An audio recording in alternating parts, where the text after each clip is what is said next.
Le Petit Prince d'Antoine de Saint-Exupéry. Chapitre 1. Lorsque j'avais 6 ans, j'ai vu, une fois, une magnifique image dans un livre sur la forêt vierge qui s'appelait « Histoire vécue ». Ça représentait un serpent boa qui avalait un fauve. Voilà la copie du dessin. On disait dans le livre: les serpents boa avalent leur proie tout entière sans la mâcher. Ensuite, ils ne peuvent plus bouger et ils dorment pendant les 6 mois de leur digestion. J'ai alors beaucoup réfléchi sur les aventures de la jungle et, à mon tour, j'ai réussi avec un crayon de couleur à tracer mon premier dessin. Mon dessin numéro 1, il était comme ça.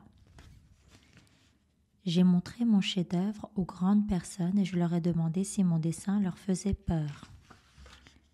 Elles m'ont répondu: « Pourquoi un chapeau ferait-il peur ? Mon dessin ne représentait pas un chapeau, il représentait un serpent boa qui digérait un éléphant. » J'ai alors dessiné l'intérieur du serpent boa afin que les grandes personnes puissent comprendre. Elles ont toujours besoin d'explications. Mon dessin numéro 2 était comme ça. Les grandes personnes m'ont conseillé de laisser de côté les dessins de serpents boa, ouverts ou fermés, et de m'intéresser plutôt à la géographie, à l'histoire, au calcul et à la grammaire. C'est ainsi que j'ai abandonné, à l'âge de 6 ans, une magnifique carrière de peintre. J'avais été découragée par l'insuccès de mon dessin numéro 1 et de mon dessin numéro 2. Les grandes personnes ne comprennent jamais rien toutes seules, et c'est fatigant pour les enfants de toujours et toujours leur donner des explications. J'ai donc dû choisir un autre métier et j'ai appris à piloter des avions. J'ai volé un peu partout dans le monde et la géographie, c'est exact, m'a beaucoup servi.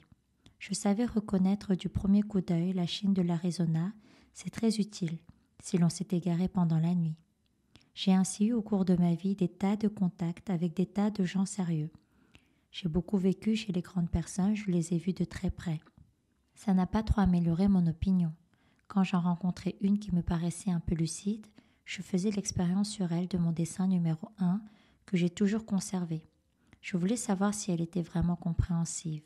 Mais toujours elle me répondait: « C'est un chapeau ». Alors, je ne lui parlais ni de serpent boa, ni de forêt vierge, ni d'étoiles. Je me mettais à sa portée, je lui parlais de bridge, de golf, de politique et de cravate. Et la grande personne était bien contente de connaître un homme aussi raisonnable.